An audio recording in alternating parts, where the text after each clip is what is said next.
Which oil do you actually use for frying and which one do you put on your salad? Many people think olive oil is always good. Rapeseed oil is somehow dangerous. Coconut oil is totally controversial. And we'd rather not even talk about refined oils. But what is actually true?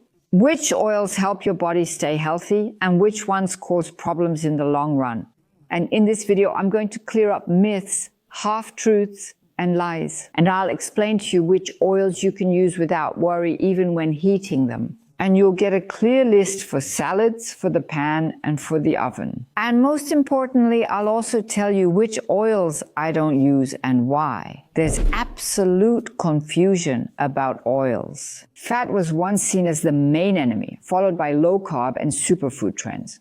Now we know fat is vital for life, but it all comes down to quality. And that's exactly where the problem starts. On the supermarket shelf, there are dozens of bottles of olive oil, canola oil, sunflower oil, soybean oil, corn oil, sesame oil, flaxseed oil, and who knows what else. But which of these is actually healthy? And do I need to buy a special oil just for frying? In short, no. You just need to know what matters. Butter and lard are animal fats with lots of saturated fatty acids. In large amounts, they can increase the risk of cardiovascular diseases. And small amounts, okay, that's fine, but not as the standard fat in the kitchen. Well, definitely not in my kitchen. And then comes coconut oil, which sparked a huge hype a few years ago. It also contains almost only saturated fatty acids, but the so-called medium-chain fatty acids, especially lauric acid. And these provide quick energy, are metabolized more easily, and even have antimicrobial effects. But coconut oil doesn't have any fat that is supposed to especially protect the blood vessels. At least that's what the American Heart Association said in 2023. So you can use coconut oil, especially in Asian dishes, but please don't use it as your main source of fat every day. And it becomes liquid at around 24 to 26 degrees, which is why it's often already liquid on the shelf in summer.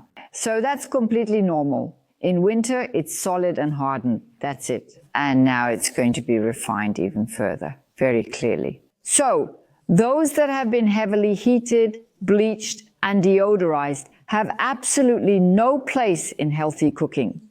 Because during refining, not only vitamins, but also secondary plant compounds are lost. What remains is an oil-like industrial product, neutral in taste, but not valuable at all biologically.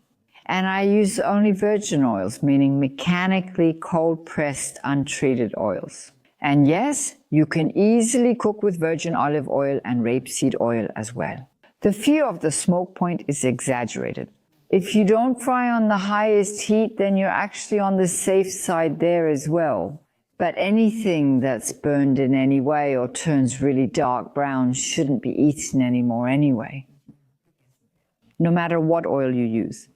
Extra virgin olive oil is and remains the undisputed classic.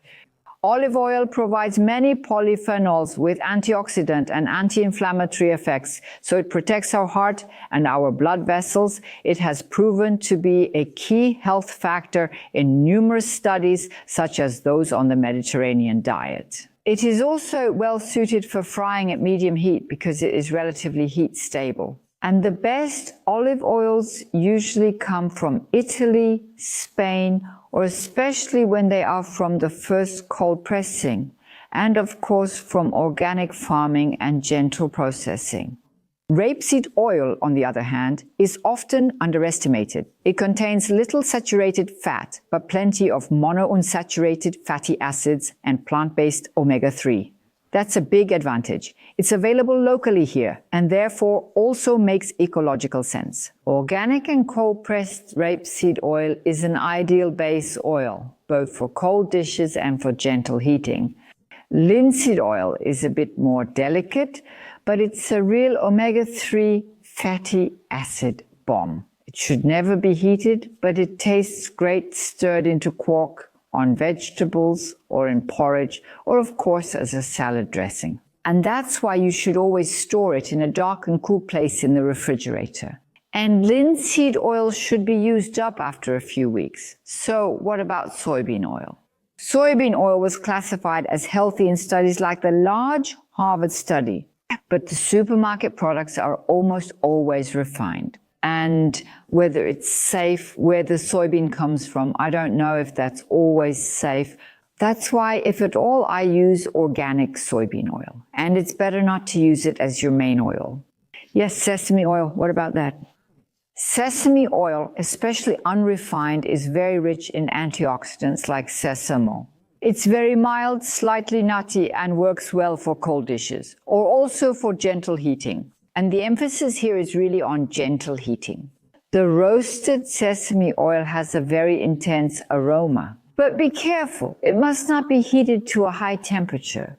My tip, use it selectively. It adds flavor and nice variety. So how does it look now? For cold dishes like salad dressings, dips, or for seasoning afterwards, I use linseed oil, walnut oil, hemp oil, extra virgin olive oil, extra virgin rapeseed oil, and occasionally a little sesame oil. And for hot dishes, for frying and baking, you can use extra virgin rapeseed oil, olive oil, and coconut oil.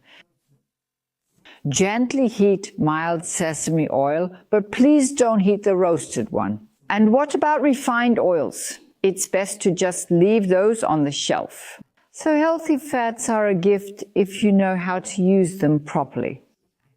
Extra virgin olive oil comes first, but extra virgin rapeseed oil and flaxseed oil are also essential and form the best base for me. Coconut oil can be a supplement.